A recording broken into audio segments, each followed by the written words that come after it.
Gloria a Dios. Vamos a buscar en el Evangelio según San Lucas, capítulo 24, versículo 25. Entonces él les dijo: oh insensatos y tardos de corazón para creer todo lo que los profetas han dicho. ¿No era necesario que el Cristo padeciera estas cosas y que entrara en su gloria? Señor, te damos gracias, damos honor, gloria a tu santo nombre en esta mañana. Gracias porque tú nos permites estar en tus atrios, en tu presencia. Te entregamos este momento, te pedimos que tú nos hables, Señor, y nos ilumines en el nombre de Jesús. Amén. Entonces Jesús les dijo: no sean tan tontos. ¿Por qué les cuesta tanto creer todo lo que dijeron los profetas? ¿Acaso no dijeron que el Mesías tendría que sufrir todo eso antes de dar comienzo a su periodo de gloria? Bien, aquí encontramos estas palabras del Señor Jesucristo, en las que se revela a los discípulos que iban camino de Emaús. Dice la palabra que después de que Él murió y comenzaron a comentarse las primeras apariciones de Él a los discípulos, dice la palabra que después de eso, he aquí dos de ellos iban el mismo día, o sea, el mismo día de las apariciones, y donde se iniciaron los comentarios acerca de que había pasado algo por lo menos extraño con el cuerpo de Jesús, porque las mujeres que visitaron el sepulcro lo encontraron vacía la tumba, y ya comenzaron a encontrarse con las revelaciones de los ángeles de que no debían buscar entre los muertos al que estaba vivo. Ese mismo día dice: y he aquí, dos de ellos iban el mismo día a una aldea llamada Emaús, que estaba a 60 estadios de Jerusalén. Entonces, a ellos es precisamente a quien les dice estas palabras de que son tardos para entender las cosas, e iban hablando entre sí de todas aquellas cosas que habían acontecido. Sucedió que mientras hablaban y discutían entre sí, Jesús mismo se acercó. Ahora, llama la atención pues que es la persona de Jesús, pero para ellos es como que no detallan frente a quién están.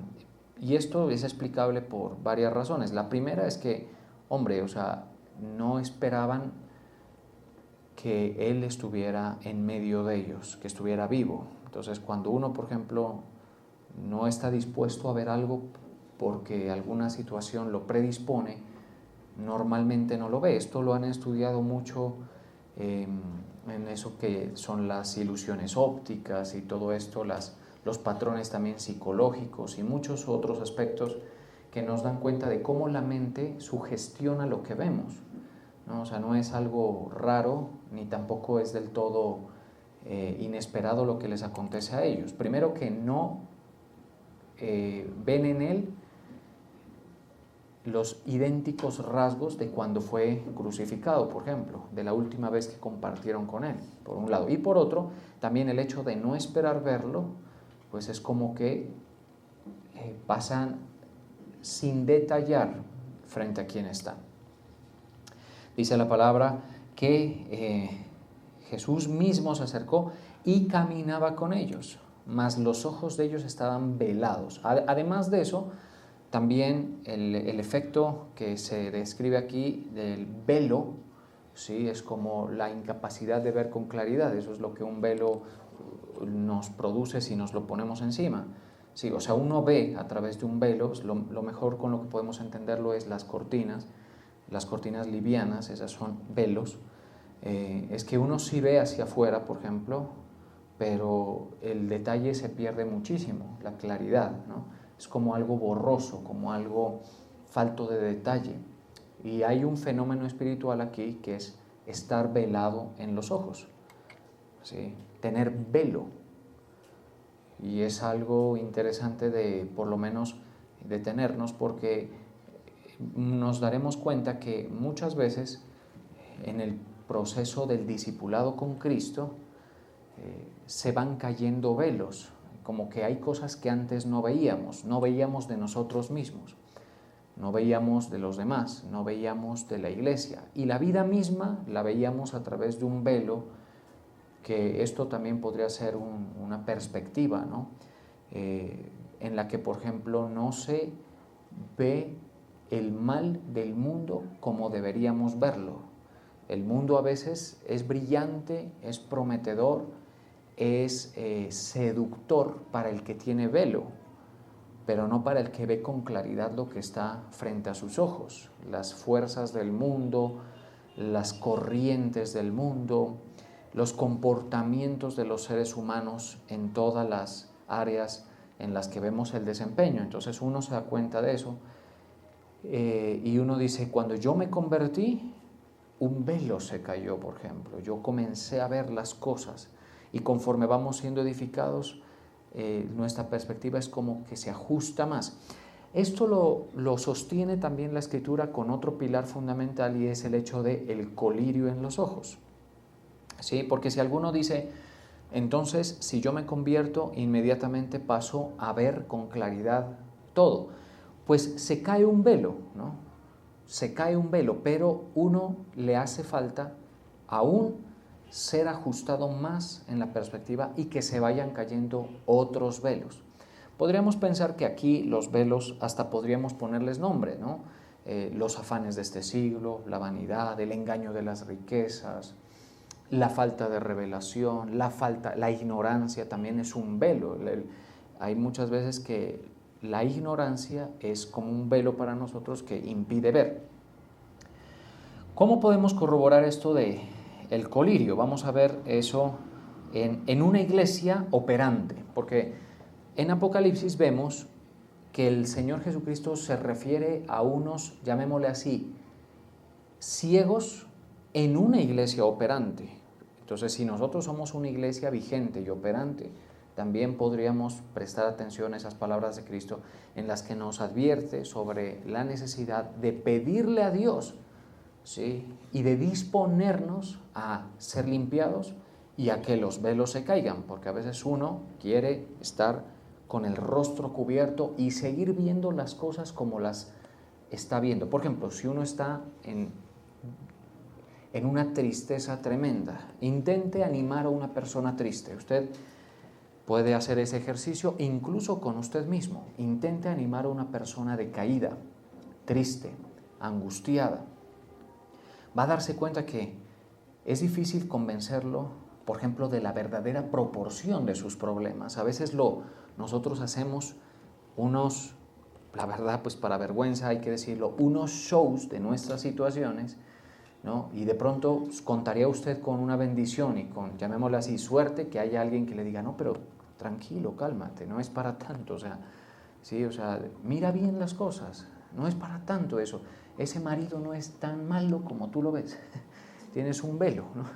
O esa esposa no es tan mala como tú la ves, o esos hijos, no.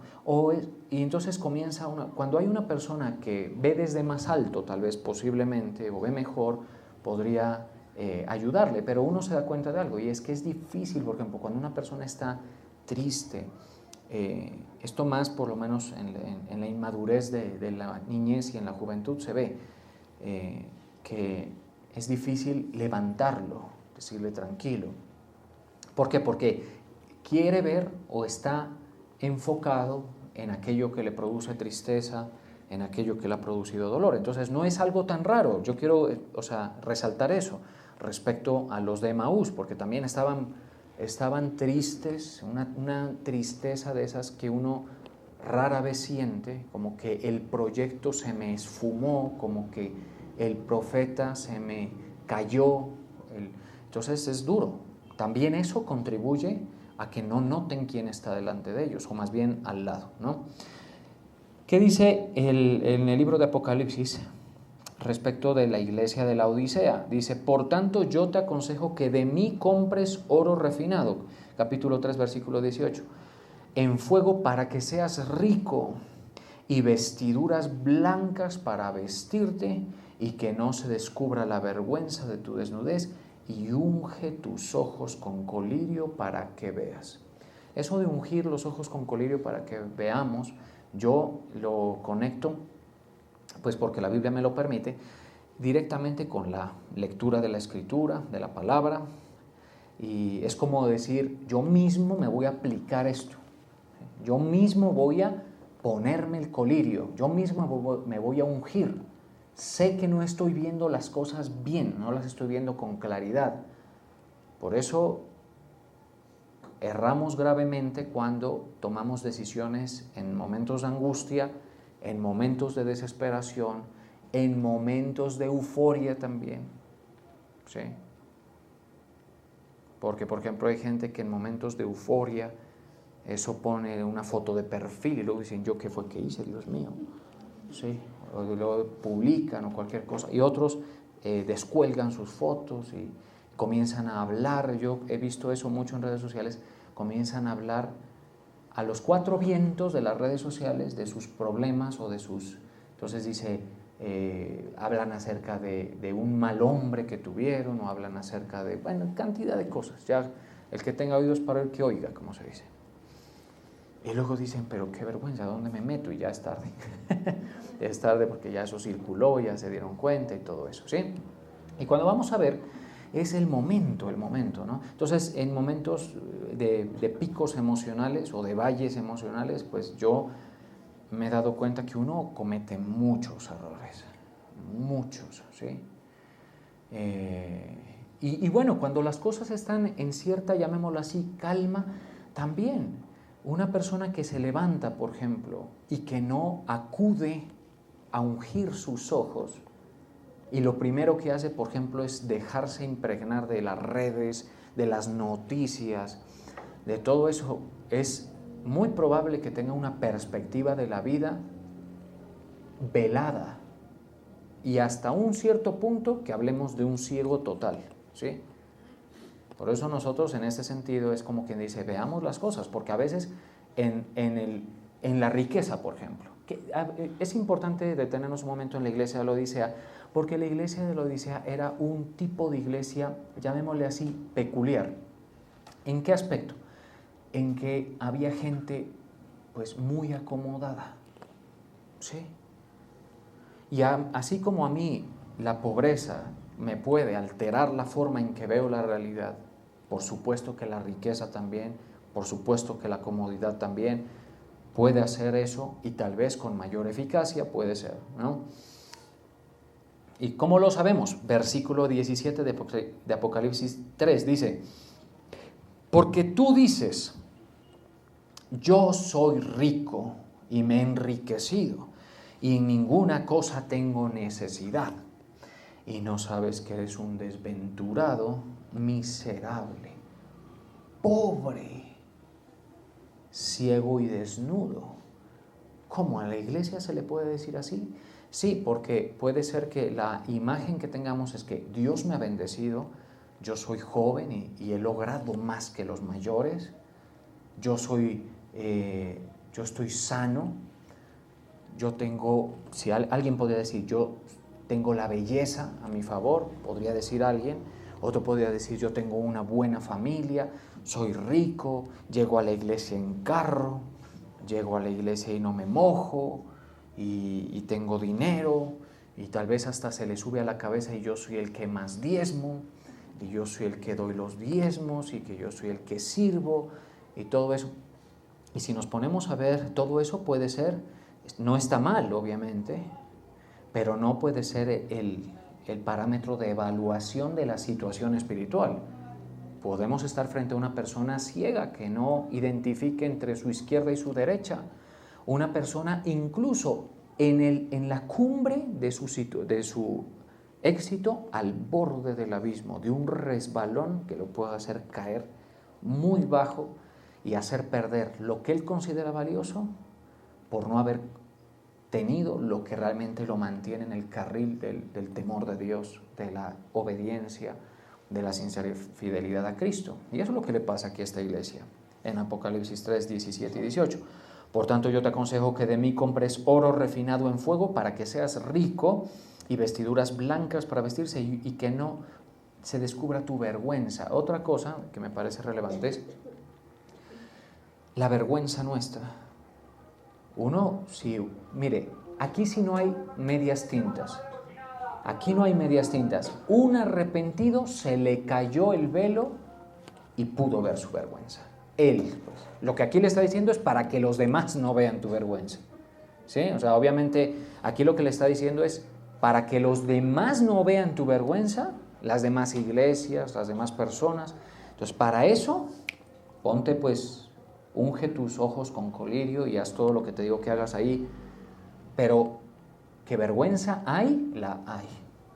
Que nosotros todos tenemos cosas vergonzosas que no queremos que se descubran, son así. Pero a veces el velo hace que uno se vea a sí mismo y se vea grande, se vea inteligente, se vea brillante, se vea propositivo, se vea dócil, se vea suavecito, como dicen por ahí, ¿no? Se vea amable.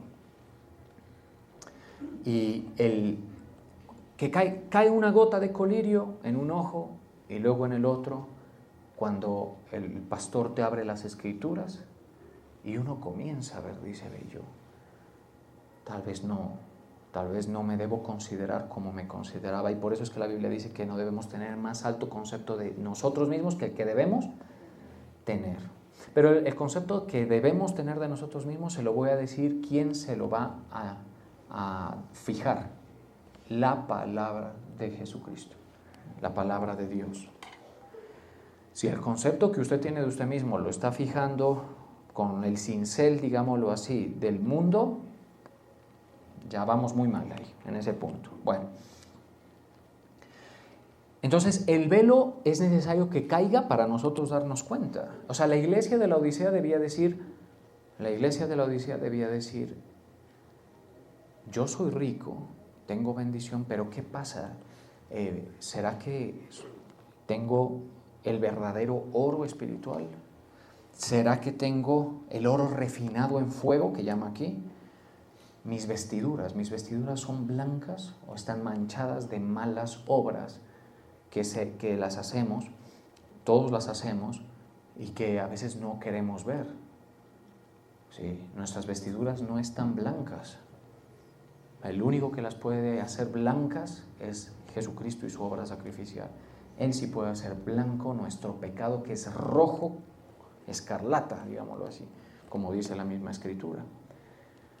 Pero muchas veces la gente no vive así. Es decir, quiero sostener la razón del velo, ¿no? Y de por qué en discípulos que podríamos considerar fieles, porque estos de Emaús, si bien se estaban yendo a un lugar donde pues Jesucristo les había dicho que no debían irse, pues se los puede considerar fieles. Incluso la forma en que hablan, todo, uno se da cuenta que son fieles, que son personas que estuvieron en el ministerio, pero nos damos cuenta que el tiempo es necesario para ir deteriorando el velo hasta que caiga. Y al final uno tiene que morir con un arrepentimiento y con una lucidez espiritual suficiente para no perder la visión a pesar del envejecimiento, a pesar de la rutina y todo eso. Por eso es que Pablo dice: he peleado la buena batalla. He acabado la carrera y he guardado, ¿qué cosa? La fe. Usted lo puede leer ahí. Y muchas veces la gente vemos que ni la buena batalla está peleando. Está dándose contra muñecos de paja que el enemigo le pone. ¿Esto qué significa? Está atacando enemigos que realmente no merecen su atención. Está persiguiendo metas que no merecen su atención, o que por lo menos bajo la óptica de Cristo no debería ser. Y entonces aquí dice: y unge tus ojos colirio para que veas la situación. O sea, no, por eso es que las iglesias no debemos ni creernos superiores a los demás, ni nada, ni a otras iglesias, no. Debemos es priorizar que el colirio caiga en los ojos de los creyentes para que vayan a hacer un ejercicio coherente, inteligente y efectivo de la fe, que se traduzca en una batalla, en una buena batalla de la fe, y guardarla hasta el final. De eso es de lo que se trata. y ver las cosas como son. Y llamar las cosas por su nombre también, porque eso también es algo que en este mundo escasea. ¿Sí? Escasea muchísimo. Es decir, llamar las cosas con otro nombre. A los rebeldes no les llamamos rebeldes. ¿Sí? A los zampones no les llamamos así. Y así en general, es decir, todo le cambiamos el nombre. Y si es mi pecado y si es mi concupiscencia, a esa yo le cambio el nombre. Yo le pongo razones nobles detrás de obras perversas muchas veces. Entonces, eso es el velo. Y en este caso, los de Lucas capítulo 24, versículo 15, 16 en adelante, estaban velados. O sea, ellos andaban con Jesús, anduvieron con Jesucristo. Escucharon cuánto sermón y cuántas referencias, por ejemplo, a Isaías 53 y a muchos otros que muestran a Jesucristo como Mesías, como siervo sufriente. Es más, hay una expresión en Isaías que dice, cuando haya puesto su vida en expiación por el pecado, verá recompensa. Eso es tremendo. Uno dice, y todo eso leían. Hay otra expresión que dice acerca de Jesucristo, de la muerte de Jesús, que dice en la profecía de Daniel, dice, a la mitad de la semana 70 se quitará la vida al Mesías, mas no por sí. O sea, estaba anunciado, hablamos de unos 600 años antes de que el Señor Jesús viniera. Se quitará la vida al Mesías, mas no por sí. Veamos eso rápidamente. Y va a darse cuenta usted que están dichas las cosas y las cosas realmente no están tan ocultas como a veces pretendemos en nuestra justificación. Mire lo que dice. A Daniel le dice el ángel, Daniel 9:25, dice, sabe pues y entiende que después de la salida de la orden para restaurar y edificar Jerusalén hasta el Mesías príncipe, habrá 7 semanas y 62 semanas y se volverá a edificar la plaza y el muro en tiempos angustiosos. Cuando uno ve eso, por ejemplo, se da cuenta los 480 y pico de años que pasaron desde la salida de la orden, porque aquí dice desde la salida de la orden. ¿Quién dio esa orden? La orden de la reedificación de Jerusalén y del templo. Ciro, el persa. Ciro dio esa orden y eso tiene fecha. Eso es una carta, un edicto que está registrado en los libros del Antiguo Testamento. Desde la salida de la orden hasta el Mesías príncipe habrá 7 semanas y 62 semanas. Y dice, y se volverá a edificar la plaza y el muro en tiempos angustiosos. Y en efecto así ocurrió. Es decir, Herodes, el grande, reedificó todo eso. La plaza, como dice así, y el muro en tiempos angustiosos. Y después de las 62 semanas se quitará la vida al Mesías, mas no por sí. Y el pueblo de un príncipe que ha de venir destruirá la ciudad y el santuario. El pueblo de un príncipe que ha de venir. El príncipe este es romano y el pueblo es Roma, que destruirá la ciudad y el santuario. Y su fin será con inundación y hasta el fin de la guerra durarán las devastaciones. Estaba dicho todo. Ahora, hay una profecía también muy interesante en Génesis acerca de el momento en el que el Mesías príncipe se iba a revelar. Y está en el libro de Génesis, es Abraham quien la declara, y declara que cuando el cetro del pueblo de Dios está en manos de un pagano, algo así, es que se manifestaría el Mesías príncipe. Y les comento esto. El único momento en la historia de la nación de Israel en el que la autoridad gubernamental ha estado en un pagano es en el tiempo de Jesucristo, en el tiempo de Herodes, porque Herodes era idumeo, o sea, no era israelita. Y uno dice, ¿y todo eso no lo vieron? Uno dice, pues imagínense que nosotros ni queriendo, cuando lo que hay que considerar es tan grande como la verdad de la Escritura, a uno se le pasan muchas cosas, ¿sí? Dese cuenta de algo y ojalá que lo aplique en los mejores hábitos posibles.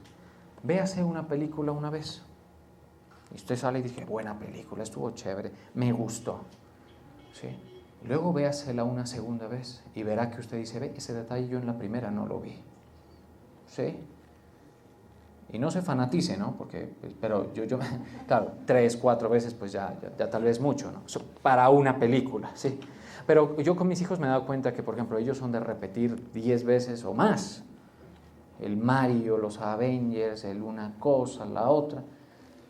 Y yo cada vez que las veo, porque me toca, porque yo ¿sí? Digo, puchas, pero eso yo no lo vi, no lo escuché, no supe. Y al final, si una porción, digamos, cinematográfica de 2 horas tiene tantos detalles que se nos escapan, ahora usted imagínese el volumen de la historia bíblica, profética, universal. Eso es una cosa, ¿sí? Entonces, también hay un velo de ignorancia tremendo y un velo de incapacidad, es decir, de retener lo que se ha dicho.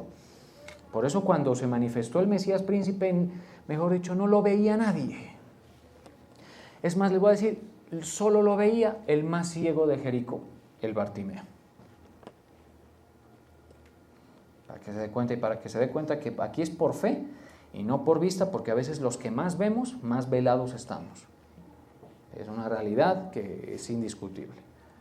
¿Sí? Porque claro, el que ve está viendo a su cuerpo, está viendo a su ombligo, está viendo una escenografía que basta que el Señor sople para que se caiga eso. ¿Sí? Y uno dice, y vemos eso, y vemos, por ejemplo, nosotros, yo se los he dicho varias veces, nosotros no vemos la realidad humana, porque nosotros no vamos a los hospitales, y gracias a Dios, pues no vamos con la frecuencia, ¿no? Pero uno la ves allí. Si usted va a un centro comercial o a un aeropuerto, usted no ve la realidad humana, la ve un poquito, pero esa no es la realidad humana. ¿Sí? La realidad humana no la vemos. La realidad humana muchas veces está detrás de lo que el mundo quiere mostrar.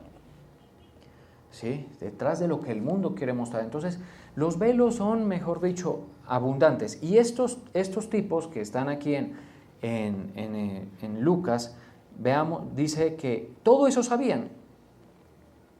Todo eso sabían.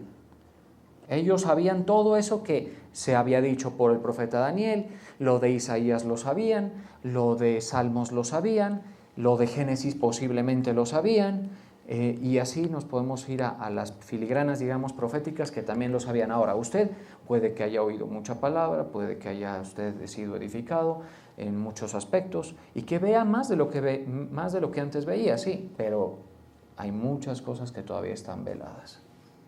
Por eso es que la gente corre a construir lo que el Señor dijo que no nos afanemos en construir. ¿Sí? Por eso es que todos nosotros queremos proteger lo que prácticamente está perdido. Esa es la verdad. Pero la iglesia no, o sea, por eso la iglesia hay que exponerla al cincel de la palabra, al mortero, para que se nos caigan los velos. Se nos caigan incluso en la idealización de los líderes, por ejemplo, en las cosas del ámbito político, que se nos caigan los velos, que se nos caigan las mentiras, los engaños, que veamos con claridad las condiciones de las personas, del género humano, para que no andemos en un desvarío ahí, todo lunático, en el que esperamos que las cosas funcionen de cierta manera y que no van a funcionar. Mira, hay un detalle bien interesante. Cuando uno medio se documenta acerca de la correspondencia de los padres fundadores de Estados Unidos, usted sabe que Estados Unidos en un primer momento, en cabeza de los puritanos y luego de los cuáqueros, configuró lo que es la patria norteamericana hasta el día de hoy. En su momento, al tratarse de una nación protestante, evangélica protestante, como somos nosotros, pues nosotros aquí, ¿no? Porque el Mercosur no es evangélico, es mayoritariamente católico y contrarreformista, ese es el criterio. Pero Estados Unidos sí que era reformado. Y uno de los barcos que primero llegaron de Inglaterra a Estados Unidos, llamado el Mayflower, tenía un índice de alfabetización superior al 75% de los que estaban allí, y la mayoría leían y escribían para leer acerca de la Escritura. Cuando uno revisa la correspondencia de los padres fundadores de Estados Unidos, hay varias cosas que llaman la atención. La primera es que citan la Biblia como si fueran pastores. Los primeros presidentes citan la Biblia como si fueran pastores. Y la segunda es que tenían una importancia, le daban una importancia muy alta al verso que dice, vamos a leerlo. Este verso de Jeremías. Vamos a verlo. Jeremías 17:9. En la correspondencia de estas personas que se comunicaban, hay cartas que dejan constancia de lo que estoy diciendo. Dice, citaban como si fueran pastores Jeremías 17:9. Engañoso es el corazón más que todas las cosas. Y perverso, ¿quién lo conocerá? Y llama la atención, ¿por qué dicen eso? Esa es la razón de la que propusieran que el poder se dispersara en por lo menos 3 ramas, que luego nosotros heredamos o tratamos de asimilar algo de eso. Porque si el poder se concentra con corazones engañosos, terrible. Pero si el poder se distribuye y hay contrapesos como el legislativo, como el judicial, como el ejecutivo, pues hay posibilidades de hacer más sostenible, porque si hay uno que quiere, bajo el engaño de su corazón, entrar en guerra o hacer alguna cosa, entonces los contrapesos de las fuerzas políticas, pues, ¿y sabe de dónde surge esa idea? De Jeremías 17:9. ¿Qué le parece? Bueno, entonces dice, yo Jehová que escudriño la mente y el corazón, que escudriño la mente y que pruebo el corazón, para dar a cada uno según su camino, según el fruto de sus obras. Eso citaban como si fueran pastores conocedores los padres fundadores de Estados Unidos. Por eso es que los 3 siglos que nos llevan en todos los aspectos es tremendo. Ahora, cualquiera dirá, pero Estados Unidos es diferente. Sí, muy diferente. Totalmente, obviamente. Empezando porque también pues sacaron de las escuelas la Biblia y todo eso. Pero con todo sigue siendo el país que con diferencia envía más misioneros al resto del mundo, con diferencia. Sigue siendo un país que cuando tú lo vas a... es como que uno entra allá y uno se da cuenta que la cosa... Uno ahí se da cuenta cuánto acá no funciona. Es tremendo eso. Uno se da cuenta, pero estamos lejos, hermano. Estamos mal acá, en muchos aspectos, ¿no? Sin demeritar, porque también hay que saber ver las cosas buenas de nuestros países, de este país por lo menos, yo las tengo clarísimas. Pero uno lo ve. Y cuando uno va a ver a la raíz, uno se da cuenta de ese tipo de cosas. Y entonces, ¿por qué es? Porque se tomaban en serio la escritura. Esas palabras que dice, la lectura, ¿y qué tiene que pasarle a uno para que uno acepte Jeremías 17:9? Díganme ustedes, por favor, si es que los deja la música. Que se le caiga el velo. ¿Sí? Que se nos caiga el velo. Eso es lo que necesita. Bueno, volvamos a ver, mientras podamos, aquí a Lucas, y dice, entonces, mas los ojos de ellos estaban velados para que no le conociesen. Y les dijo, ¿qué pláticas son estas que tenéis entre vosotros mientras camináis? ¿Por qué estáis tristes? Les hablaba yo acerca de la tristeza inicialmente. Respondiendo uno de ellos, que se llamaba Cleofás, le dijo, ¿eres tú el único forastero en Jerusalén que no ha sabido las cosas que en ella han acontecido en estos días? Yo sé que está un poco fastidiosa la música, pero tratemos de prestar atención. Es una cuestión de proponerse. Entonces él les dijo, ¿qué cosas? Ellos le dijeron, de Jesús Nazareno, que fue varón profeta, mire que ya no lo llaman ni hijo de Dios, ni nada de eso, poderoso en obra y en palabra delante de Dios y de todo el pueblo. Y cómo le entregaron a los principales sacerdotes y nuestros gobernantes a sentencia de muerte y le crucificaron. Pero nosotros esperábamos que Él era el que había de redimir a Israel, y ahora, además de todo esto, hoy ya es el 3er día que esto ha acontecido. Aunque también nos han asombrado unas mujeres de entre nosotros, dice, las que antes del día fueron al sepulcro, y como no hallaron su cuerpo, vinieron diciendo que también habían visto visión de ángeles, quienes dijeron que Él vive. Todo eso estaba pasando frente a sus ojos, sin embargo, para ellos Jesús estaba muerto, y eso era una cosa que no tenía reversa. Y fueron algunos de los nuestros al sepulcro y hallaron así como las mujeres habían dicho, o sea, todo. Porque nosotros vamos a notar algo, entre más velada esté la perspectiva, y eso tendrá muchos factores para explicarse, la gente es más ciega. Por ejemplo, las madres le dicen a las hijas, vea, no se meta con ese, ¿sí? No se meta, no te metas, o a los jóvenes digan, no me gusta esa muchacha, por ejemplo, ¿no? Y el velo lo ven pero hermoso, ¿sí? Lo ven divino.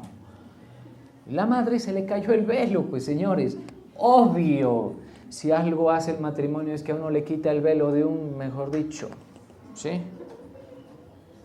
Se lo quita, ¿sí? Ahí sí, mucha mula, pues la madre que no se le cae el velo después de casarse, ¿ya? Pero las hay, las mulas, las hay.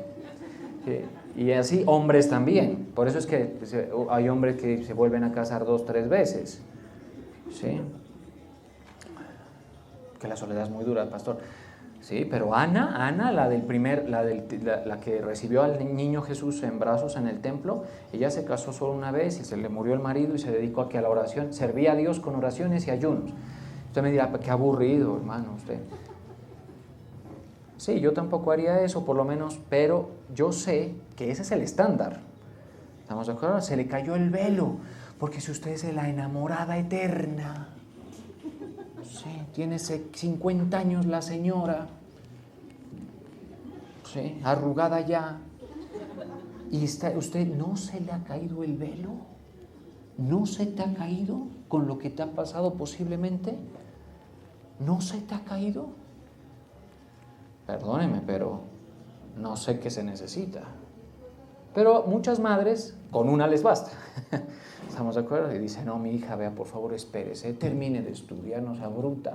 Sí, claro, ese tipo de cosas, vea, espérese, mire a una persona tal vez mejor, ¿sí? Mire a una persona que por lo menos, bueno, no sé, no sea cuento, pues, porque hay muchos cuenteros que parecen proveedores, que parecen unos hombres así respetables, que parecen, ya los sueltas solitos sin los papás, así los sueltas, ¿sí? Y no, mejor dicho, no salen es con nada. Al final este tema del velo es tremendamente invasivo en la vida. Uno cree que no, pero eso, la gente anda desvelada viendo a lo que no deben ver, deslumbrándose por lo que no deben deslumbrarse, ¿sí? Entonces, todo eso les pasaba esto. Mire, ellos mismos están diciendo, las mujeres llegaron, y yo puedo entender que en el principio las mujeres tenían cero credibilidad. En el tiempo de Cristo, así era. Comenzó a cambiar, sí, por el cristianismo. Y eso es algo que yo puedo sostener en algún otro momento. Pero así, pero tampoco, pues, porque dicen, las mujeres nos están diciendo que vieron en visión ángeles, que les dijeron que Él vive. Y luego fueron otros y lo confirmaron. Entonces, ya usted entiende por qué Jesús les reprende como les reprende. Luego dice, entonces Él les dijo, oh insensatos y tardos de corazón para creer lo que los profetas han dicho. Y yo cuando leía esto, yo me sentía confrontado, porque uno es ese tardo de corazón, en otra versión dice lento.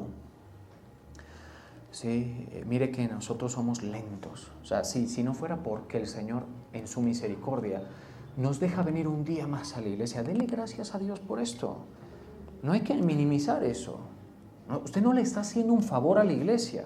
El Señor le está haciendo un favor a usted al traerlo a la iglesia, para echarle el colirio que usted probablemente no busca y probablemente no cree que necesita. Se lo pone en los ojos. Sí, el Señor es una misericordia. Hoy es un día para darle gracias a Dios porque estamos aquí por esa razón. Entonces, pero uno es lento. Yo digo, yo mismo he sido lento. Una de mis oraciones muy íntimas, que se las comparto, le digo, Señor, gracias por esperar, porque qué bruto. Sí. Yo ahí al pie del púlpito, enseñando, hablando y aprendiendo. Y hay cosas que recién uno, después, mejor dicho, de cuánto. Es como que el Señor dice, el Señor en su paciencia es como que, a ver a qué horas camina este lento. ¿Sí? Cuando de repente ya cuando uno comienza a ver un poquito más la perspectiva de Cristo, mis hermanos, las cosas cambian tanto para usted. Y lo que nos falta, ¿sí? Y lo que nos falta. Pero en realidad somos lentos y los discípulos del Señor no eran la excepción, pues faltaba más que vamos a ser mejores que ellos. No. Pero lo cierto es que les dice, qué lento, les dice, insensatos y tardos. Tienen las mujeres que le están diciendo, luego van y confirman que no está el cuerpo. Luego están los profetas, luego dice, hasta Job dijo, yo sé que mi Redentor vive y después de deshecha está mi piel, no, dice, y después se levantará del polvo, eso es resurrección, y después de deshecha está mi piel, en mi carne he de ver a Dios. Entonces, como quien dice, por eso es que hay unos principales en las Escrituras. Por eso es que Pablo es Pablo, por eso es que Job es Job, por eso es que Daniel es Daniel, porque estos son diferentes, son rápidos. ¿Estamos de acuerdo? Son rápidos. Por eso es que uno debe cogerse de esos modelos. Uno no debe, en la soberbia que a veces nos afecta tanto, creer que estamos listos, que estamos completos, bueno. Tardos de corazón para creer todo lo que los profetas han dicho. No era necesario, les dice, no era necesario que el Cristo padeciera estas cosas y es que entrara en su gloria, y comenzando desde Moisés y siguiendo por todos los profetas, les declaraba en todas las Escrituras lo que de él decían. Bendito sea el Señor. Ser rápido no es un requisito para que el Señor a uno lo llame. ¿Sí? Porque aquí están estos lentos, igual que tal vez mejores que nosotros aún. Y ahí está, el Señor se dedica a ellos y les camina al lado. Eso a mí me dice de un amor, de un carácter de Cristo tremendo. Porque otro, digamos, dice, no, que se vayan para Emaús, ese par de mulas, que no vuelvan aquí. ¿Sí? No, Él va con ellos. ¿Sí? Porque les voy a decir algo. En cuanto a la verdad del Evangelio y de Cristo y de Dios se refiere, si el Señor no nos ayuda y camina junto a nosotros no vemos es nada, hermano. Ni al cielo, habiendo pagado Él la deuda, podríamos entrar. ¿Sí? Menos que uno va a decir que yo qué bendiciones me he ganado. Nada, hermano. Ponga los pies sobre la tierra, humíllese. Y si tiene plata o lo que tiene o el éxito que tenga, humíllese. ¿Sí? Que se le caiga el velo para que funcione bien. Vamos a orar.